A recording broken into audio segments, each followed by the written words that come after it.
Ayun guys, good morning po sa ating lahat at welcome to my vlog.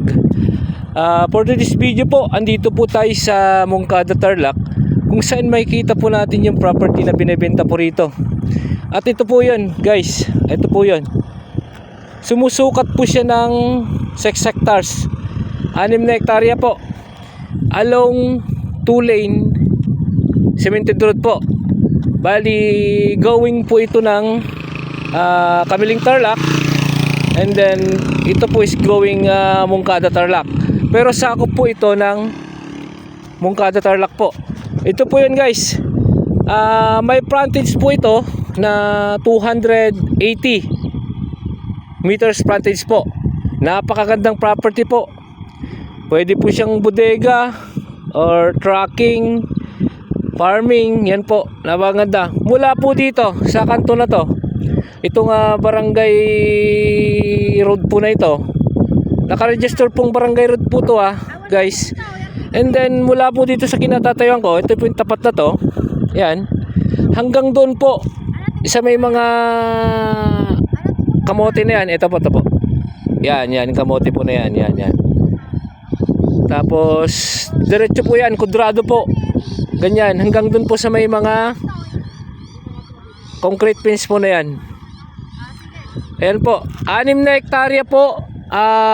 Dalawa po yung may-ari, magkapatid, 2 TCT title, updated din po ang tax. Yung pong nakapangalan sa titulo na magpinsan ay buhay pa po, kaya no extrajudicial po, no extrajudicial settlement.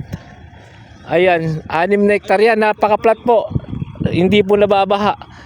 Kagandahan po nito, napakagandang kalsada po, tutok na tutok po mismo dito sa property.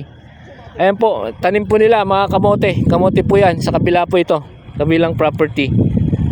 Ayan, ito po yon guys, yun po yung national road, yung tumatakbo po na yon na sasakyan. Ayan po, national road po yan, going Kamiling din po, going din Kamiling po ito. Ayan, napakaganda pong property.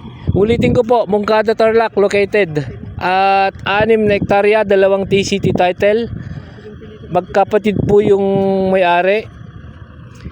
At ang presyo po nito is 380 per square meter po. Negotiable po kay seller. Ayan po, Moncada Tarlac po. Ayun, mula po dito sa property hanggang dun po sa bayan ng Moncada is nasa 2 or 3 kilometro po ang layo. And then national road, ayan po sa likod po ng property na to, property, and then may isang lote, and then national road na po yan. Napakaganda, accessible po yung property guys, yan po. Maraming salamat po. Until my next video, Mr. Excitement Mix Vlog.